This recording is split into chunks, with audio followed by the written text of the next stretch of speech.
She stood quietly at the edge of the street where cars rushed by, their horns filling the air like restless birds. People hurried past her, each face buried in its own worries, not one turning to notice the woman standing there.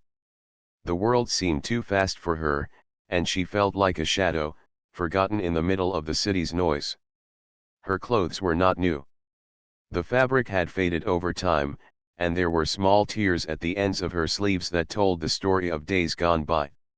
She tried to keep them neat, brushing away the dust, but no matter how much she tried, she still looked like someone life had pushed aside. Her shoes were worn thin, and each step she took made her feet ache, yet she stood still because she had nowhere else to go. The cold wind brushed against her cheeks. It wasn't just the weather that made her shiver, it was also the loneliness that had grown inside her heart. For weeks, maybe months, she had been in the same place almost every day. She would stand quietly, sometimes sitting on a low wall, hoping someone would notice her, hoping someone would ask if she was all right. But people were too busy. Their eyes slid past her as if she were invisible. There were times when she wondered if she truly had become invisible. She thought about the girl she once was, the one with bright eyes and endless plans. That girl used to dream about a good job, a small home of her own, and perhaps a family one day. But life has a strange way of testing people. One loss after another, one door closing after another, had slowly erased those dreams. Now she stood there, her eyes watching strangers move in every direction. Each person had a destination. They were going to work, to schools, to homes filled with warmth and food. She, on the other hand, had no clear place waiting for her. She felt like a page torn out of a book left on the ground while the rest of the story carried on without her. Children sometimes looked at her with curiosity, tugging at their mothers' hands, asking questions. But the mothers would quickly hush them and pull them along, as if looking at her too long might slow them down. Businessmen walked past with phones pressed to their ears, their voices loud and confident. Young women walked in groups, laughing about things she could no longer imagine being part of. The world around her was filled with energy, but none of it reached her. She thought about the times she had asked people for help. At first, her voice was steady when she asked for work or a little kindness. But rejection after rejection had made her quieter. Now, she barely spoke. She simply waited, hoping the silence would say what her lips no longer could. As the day stretched on, the sun moved slowly across the sky. Sometimes she felt its warmth, but soon enough the clouds would cover it, leaving her in the chill again. That seemed to be her life now, moments of light, quickly hidden by shadows. She closed her eyes for a moment and let the sounds of the streets around her. The hum of engines, the chatter of strangers, the footsteps tapping against the pavement. To anyone else, it might have been ordinary city noise. To her, it was a reminder that she was still alive, still breathing, still part of this world even if the world pretended she wasn't there. Memories came back to her in waves. She remembered her first job, the pride she felt the day she received her first paycheck. She remembered buying a small gift for her mother with that money, the smile it brought to her mother's face. Back then, she thought life would only keep getting better. But the company had closed down, leaving her unemployed. She had tried to find another job, but every time she applied, there was always someone younger, stronger, or better connected. Slowly, her savings disappeared. Friends promised to help, but their own lives became too busy. One by one, even those who once cared drifted away. Standing at that corner, she sometimes asked herself how she had managed to keep going. It wasn't pride, and it wasn't hope, not fully. It was something deeper, a quiet voice inside her that whispered she couldn't give up, not yet. She didn't know why, but that voice kept her moving each day. She adjusted her scarf around her neck as the wind grew stronger. People hurried even faster now, collars up, scarves wrapped tight, rushing to get indoors. No one looked at her. She wondered if they even saw her at all. Maybe to them she was part of the street, like the lamppost or the bench, something there, but not important. Her stomach ached with hunger, but she tried to ignore it. She had learned to push away the feeling, to distract herself with thoughts of better times. Sometimes she imagined herself sitting at a table with warm food, just like she used to. She imagined laughter filling the room, a voice asking her how her day was. Those thoughts were not real, but they kept her heart from sinking too deep. Even as she felt invisible, she noticed everything. She saw the sadness in the eyes of a man walking alone, the stress in the way a woman held her phone tightly, the tired steps of an elderly person trying to cross the road. She realized she was not the only one carrying heavy burdens, though hers seemed too heavy to share. The sky slowly began to darken. Lights from cars and street lamps painted the road in yellow and white. She hugged herself for warmth, her breath visible in the cold evening air. Another day was ending, another day where no one had stopped to ask her name, or why she was there. She wondered how many more days would be like this.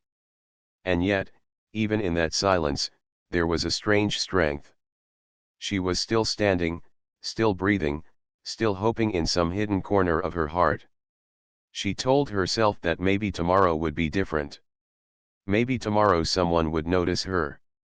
Maybe tomorrow life would give her a sign that she was not completely forgotten. For now, she remained in her corner, watching the endless motion of the world around her. A single figure in the middle of rushing crowds. She had become used to the feeling of being ignored, but deep inside, a part of her still longed for the moment when anyone would finally stop, see her, and remind her that she mattered. The day was slowly slipping into late afternoon when something unusual happened. She had been standing in her familiar corner, her body tired and her thoughts drifting between the past and the uncertain future. The usual rhythm of cars passing, horns blowing, and people hurrying by filled the air as it always did. Nothing seemed different until a black car, shining and elegant, slowed down right in front of her. She didn't pay much attention at first. Expensive cars often passed by, and she had grown used to ignoring them.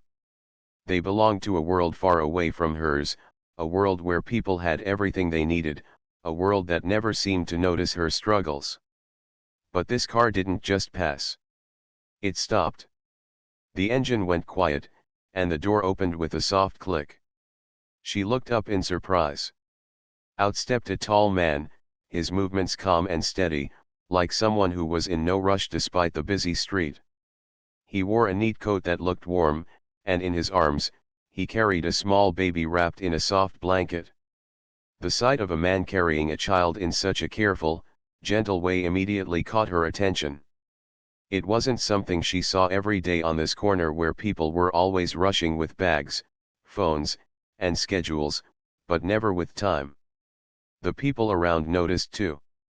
For a brief moment, a few slowed down, curious about why someone with such wealth and presence had stopped here.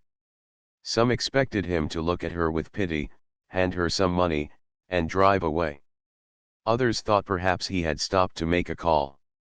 But then, to everyone's surprise, he walked directly toward her. Her heart began to race. She wasn't sure how to react. No one had approached her like this before, not with such calmness, not with a baby in their arms. She tried to prepare herself, telling herself not to expect much. Maybe he would just ask for directions. Maybe he would hand her a coin and leave.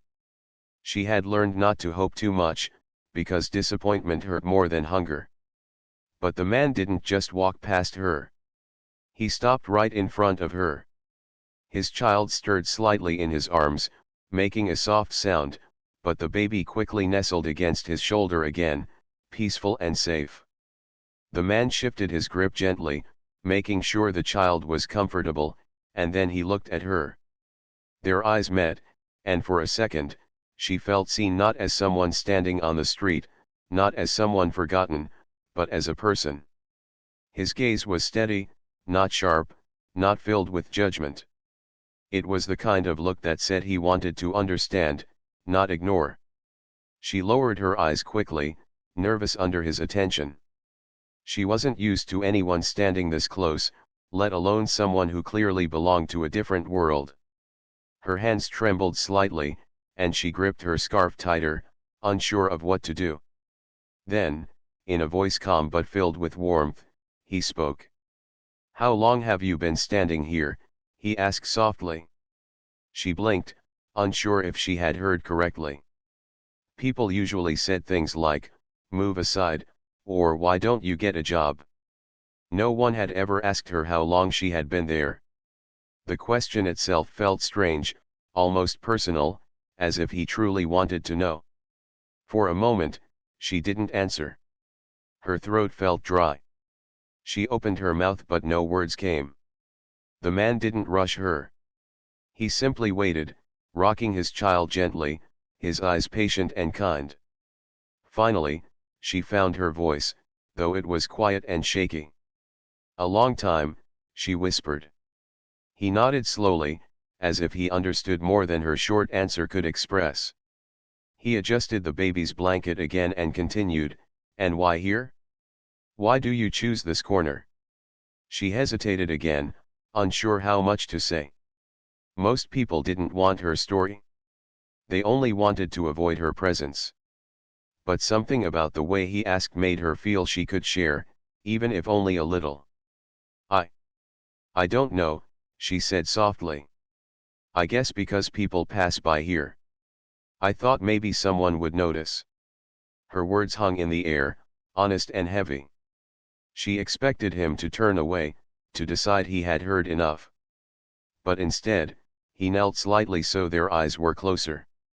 The baby shifted again, pressing a tiny hand against his father's coat, and the man smiled gently before looking back at her.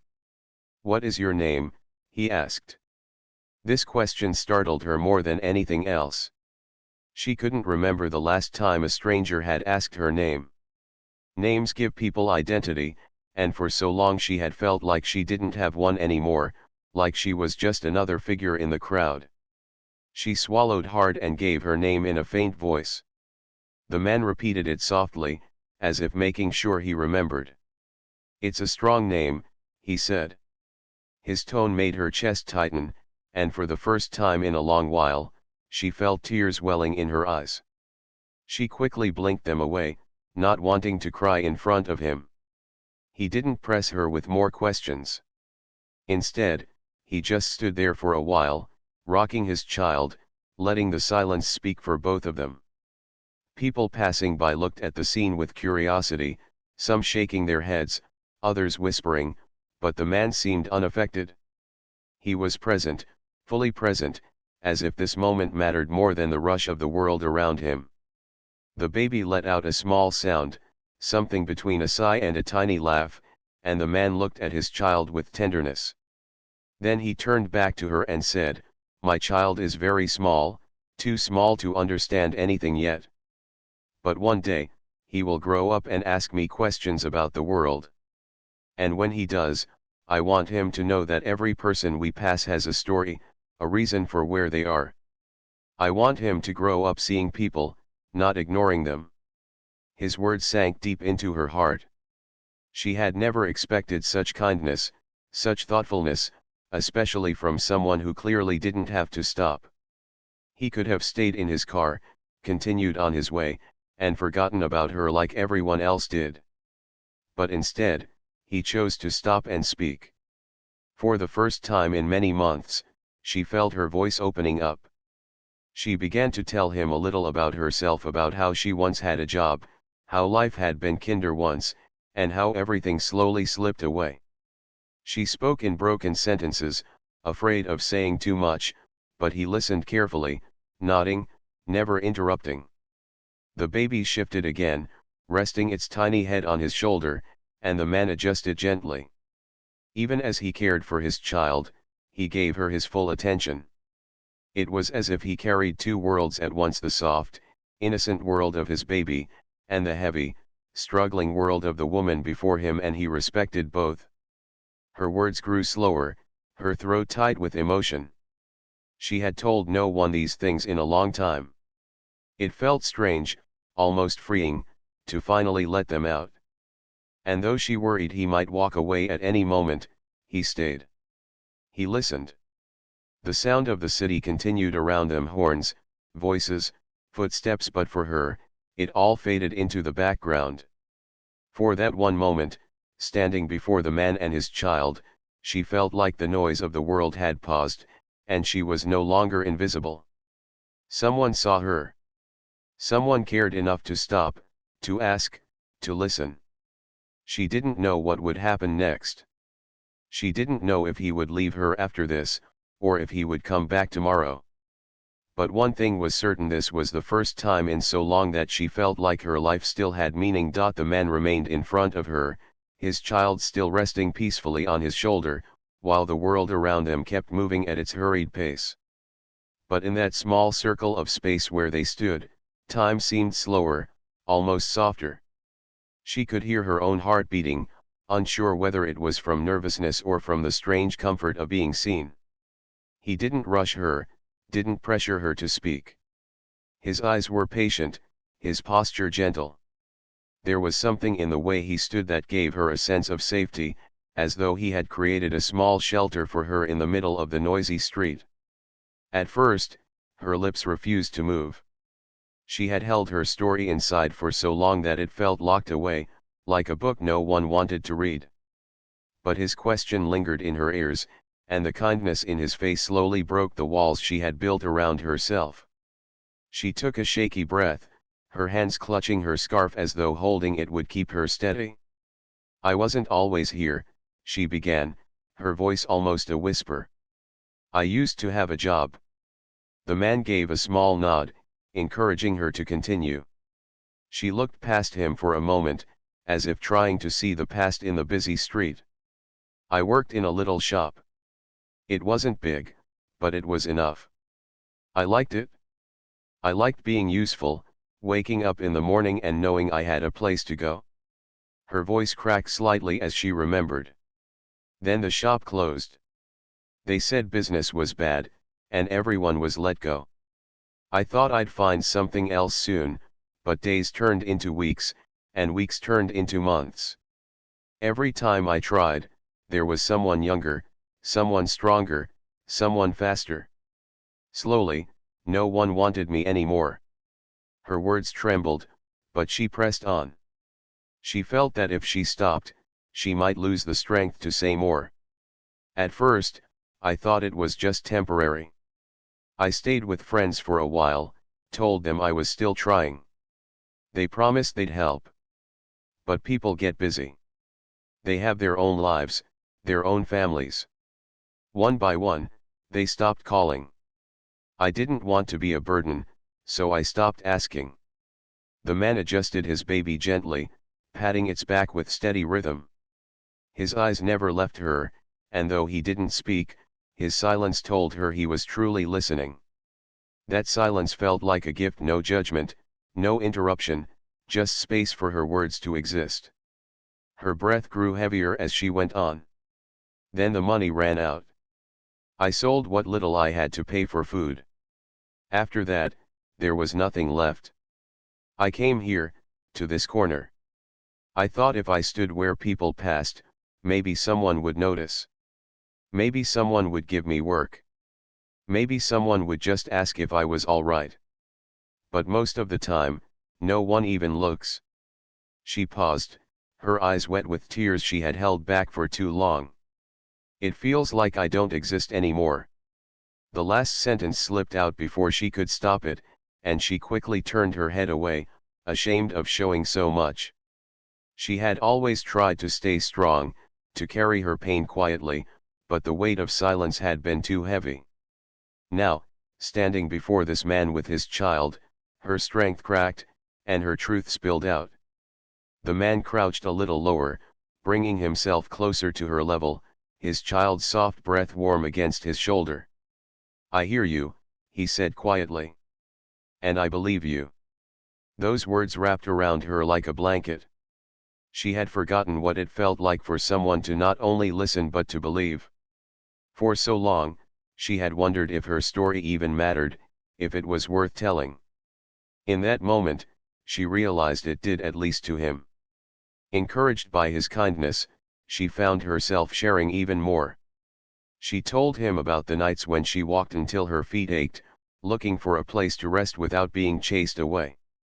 She told him about the mornings when hunger gnawed at her, but she still tried to smile, hoping someone would offer her a chance. She told him about the loneliness that grew each day, how it whispered in her ears that she didn't belong anywhere anymore. Her voice wavered, but she spoke honestly, and each word seemed to lighten her heart, even if just a little.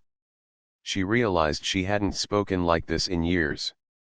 The baby stirred again, letting out a soft sound, and the man smiled down at his child before lifting his gaze back to her. "Thank you for trusting me with your story," he said.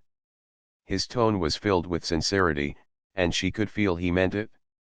"Most people walk by because they don't want to know. But your story matters. You matter." Her chest tightened, and she pressed her lips together, trying not to cry. She didn't remember the last time someone had said she mattered. For a while, they both stood in silence. The world moved around them, cars honked, children laughed, footsteps echoed, but between them, it was quiet. She realized that he wasn't offering her pity. He wasn't treating her like someone broken. He was treating her like a person, equal and human. She glanced at the baby, its tiny fingers curled against his father's coat. The child looked so peaceful, so untouched by the harshness of the world. For a fleeting moment, she wondered what kind of life that baby would grow up to have. Would it know kindness? Would it learn to see people, not just pass them by? The man followed her gaze and smiled softly. "He doesn't know anything yet," he said, almost as if reading her thoughts. "But one day, he'll grow. And when he does, I want him to grow seeing people, not just walking past them. I want him to understand that every person has a story, even if we don't know it." His words struck her deeply. She felt as though he had pulled her from the shadows and reminded her of something she had almost forgotten: her own worth. She nodded slowly, not trusting herself to speak without her voice breaking. Her hands trembled slightly, but there was also a strange warmth in her chest, something she hadn't felt in a long time. It wasn't just relief.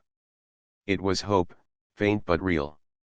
The man didn't press her with more questions.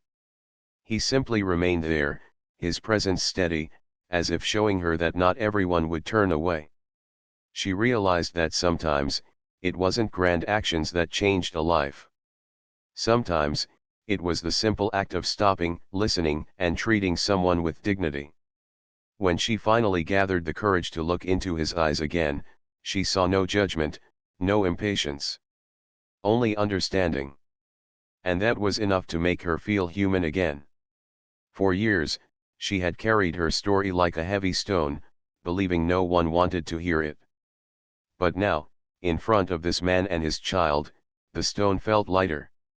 She didn't know what tomorrow would bring, or if she would ever see him again. But she knew this moment had given her something precious: the reminder that she was not invisible. As the city lights began to flicker on and the evening grew colder, she realized that this encounter, brief as it might seem, would stay with her forever. For the first time in a long time, she allowed herself to believe that change was still possible, that her story was not over yet. The man's eyes softened as he listened to every word she shared. He didn't flinch at her pain, and he didn't look away when her voice shook. When she finally grew quiet, too tired to say more, he held his child closer and spoke gently. His words were steady, almost like a hand reaching out to lift her from the shadows. "I stopped here because I see in you something people usually miss," he said softly. "I see strength. You've been standing here, carrying your burdens quietly, and that takes more courage than most people realize. My child will grow up in a world that is busy, a world that sometimes forgets to notice others. But when he grows, I want him to see people like you not as invisible, not as forgotten, but as proof of resilience. You're stronger than the silence around you." Her eyes widened slightly. She had heard many things before: harsh remarks, cold refusals, quick excuses, but never words like these. Strength. She had never thought of herself as strong. To her, she had only been surviving, holding on to whatever little hope she could find. But to hear him call her strong, it stirred something deep inside her. She lowered her gaze, afraid he would see the tears rising in her eyes. Her lips trembled, and she pressed them together tightly. But the words he had spoken wrapped around her like warmth in the cold. She felt something she hadn't felt in a long time: dignity. The baby stirred again, letting out a tiny cry, and the man gently rocked him. The sound of the infant reminded her of innocence, of beginnings, of hope untouched by disappointment. She couldn't stop herself from staring at the child, marveling at the tiny fingers, the peaceful face that knew nothing of the hardships she carried. The man noticed her gaze and smiled softly. He doesn't know the world yet. He doesn't know how unfair life can sometimes be. But one day, he'll understand. And when he does, I want him to grow up with compassion. I want him to know that kindness matters more than money, more than appearances.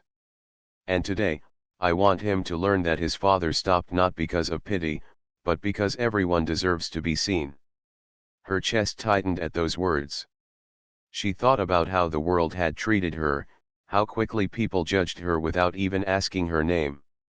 To most, she was invisible, someone to walk past. But here was this man, wealthy and respected, kneeling down with his child in his arms, telling her that her existence meant something. Her voice trembled as she finally spoke. No one has ever said that to me. They don't see me as strong. They see me as nothing. The man shook his head gently. That's because they don't stop long enough to look. People are quick to judge what they don't understand. But I've learned that the strongest people are often the ones carrying their battles quietly. You've been walking through storms most people couldn't survive. She swallowed hard, unable to reply. She didn't know what to do with his words, didn't know how to hold the kindness he was giving her. It felt fragile and powerful all at once. Then he continued, his tone even firmer but still filled with warmth. I can help you, if you allow me. Not just with coins or food for today. Those things matter, yes, but they don't last. You need something that gives you back your dignity, your independence. You need a chance to stand again, to show the world you're still here. Her eyes widened, hope and disbelief fighting inside her. She had heard promises before, promises from people who never came back, people who only wanted to ease their guilt for a moment. But something in his voice felt different. It wasn't rushed. It wasn't empty. It was steady, like a foundation you could trust. She whispered, "Why? Why would you help me?" He looked down at his baby, then back at her. His expression carried both tenderness and determination. Because I want my child to grow up in a world where people care. I want him to see that compassion is not weakness, it's strength. If I ignore you, then what lesson am I giving him? That wealth makes us blind? That comfort makes us forget others? No, I won't teach him that. And besides, he paused, then added softly, because you deserve it. Every person deserves a chance to start again. The words struck her heart like sunlight breaking through dark clouds. For so long, she had believed her chances were gone, that she had been left behind forever. But in that moment, she felt as if a door she thought was locked forever had suddenly opened just a little. She looked at him, searching his face for signs of insincerity. But all she saw was honesty, a sincerity that could not be faked. And behind him, the city lights flickered as the evening grew darker, as if even the world itself was quietly listening. Her lips trembled as she whispered, I don't know if I can still do it. I don't know if I have anything left. The man's eyes softened further. You do. I see it in you. The fact that you're still standing here, even after everything, means you haven't given up. That strength is still inside you. You may feel empty now, but sometimes the strongest fires start with just a spark. Let me help you find that spark again. She pressed her hands together, holding them tightly against her chest. She wanted to believe him. She wanted to believe that she wasn't finished yet, that there was still something left for her. For years, her hope had been fading, but his words made it flicker back to life, fragile but real. The baby yawned softly, curling even closer into his father's chest, and the man smiled at the small sound. Then he looked back at her and said something that would stay with her forever. When I look at you, I don't see failure. I see someone who has endured storms and is still standing. My child will grow up knowing that strength isn't found in wealth or power, but in people like you who keep going even when the world turns away. You are not invisible. You are a lesson in resilience. Her tears finally fell, running down her cheeks quietly. She didn't hide them this time. She let them fall, because for once they weren't tears of shame. They were tears of release, of feeling seen, of being reminded that she still mattered. The man let the silence linger, allowing her to breathe in his words fully. He didn't need to say more. The truth was already planted in her heart, and it was enough. When she finally found her voice again, it was faint but filled with something she hadn't felt in years: hope. "Thank you," she whispered, her words trembling in the cold evening air. The man nodded gently, his expression calm and sincere. "You don't need to thank me. Just promise me one thing: don't give up on yourself. Your story isn't over." The world around them continued to rush forward, but she stood still, holding on to his words as if they were the very air she needed to breathe. And for the first time in a very long time, she believed that maybe, just maybe, her story truly wasn't over yet. Days began to pass differently after that meeting. She no longer felt like a nameless shadow standing on a street corner. Something inside her had shifted, something gentle yet powerful. The man's words echoed in her mind each morning as she opened her eyes: "You are not invisible. Your story isn't over." At first, it felt strange to carry hope again. Hope had been something she once knew well, but life had taken it from her piece by piece. To feel it returning was like learning to walk again after a long fall. She wasn't sure if it would last, but she wanted to hold on to it with everything she had. The very next week, she saw the man again. He didn't come in a rush, and he didn't come with pity. He came with a smile, his baby bundled warmly against his chest. This time, he brought her something simple yet life-changing: a folded paper with an address and a name written on it. "I spoke to a friend," he explained, handing her the paper. "It's a small place, but they're looking for someone dependable. They need a person who shows up, who works with care. I thought of you." Her fingers trembled as she held the paper. She stared at it as though it were something far more precious than ink and lines. It wasn't just an address, it was a door, a chance, a lifeline. She looked up at him, words caught in her throat, her eyes filling with tears she didn't try to hide this time. He smiled softly. "It's not charity. It's a chance. You've already proven you're strong by surviving. Now it's time to rebuild." She nodded, clutching the paper tightly, afraid that if she let go it might disappear. The next day, with hesitant steps and her heart pounding, she walked to the address he had given her. It was a small business, a local shop that sold handmade goods. The owner, a kind woman with gentle eyes, welcomed her in. The man had already spoken on her behalf, telling the owner that she was hardworking and resilient. The first few days were not easy. She was nervous, unsure if she could meet expectations after so long without steady work. Her hands shook when she touched the items, her mind full of doubts. But slowly, as the days turned into weeks, she began to find her rhythm. She learned the tasks, arranged the shelves, spoke politely to customers, and started to remember what it felt like to have a purpose. Each evening, when she left the shop, she carried a quiet pride inside her. It wasn't just about earning money, it was about regaining dignity, about standing tall again. She wasn't the invisible woman on the street corner anymore. She was someone with work, someone who contributed, someone who mattered. The man continued to check on her from time to time. He would stop by, his baby growing bigger with each visit, his smile as kind as ever.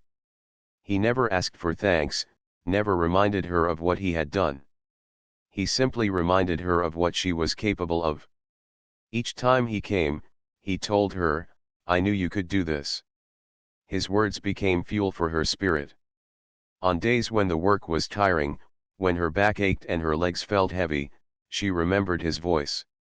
She remembered the way he had looked at her, not with pity but with respect. And she pushed forward.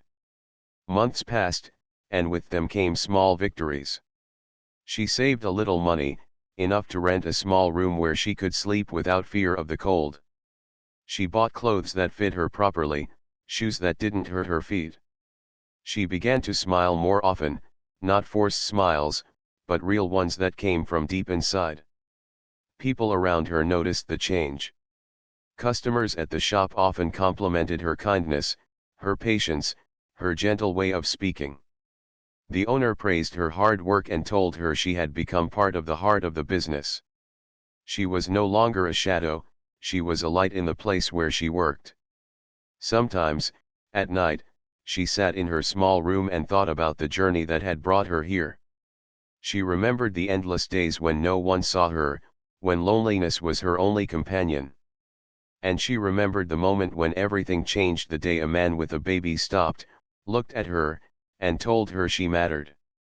That memory became her strength. It reminded her that life could turn around in the most unexpected ways, that even when the world ignored you, a single act of kindness could rewrite your story. One evening, after closing the shop, she saw the man again. His baby, now older, clapped his tiny hands as he sat in his father's arms. She greeted them with a smile, one that came naturally now, and the man smiled back warmly. "You've changed," he said softly, almost with pride. She laughed gently, a sound she hadn't made in years.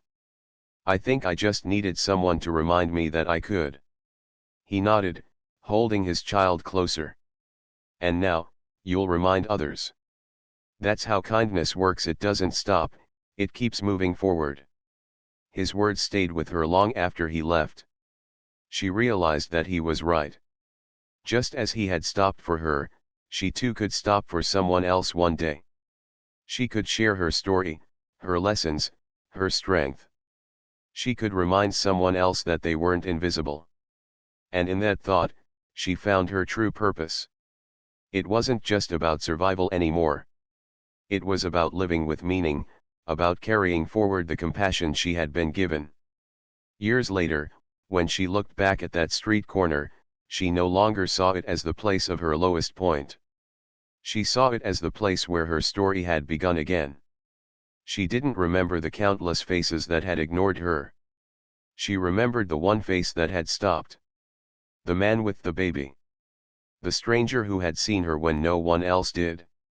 Her life had been rebuilt, not through grand miracles, but through simple words, honest kindness, and the reminder that every person matters.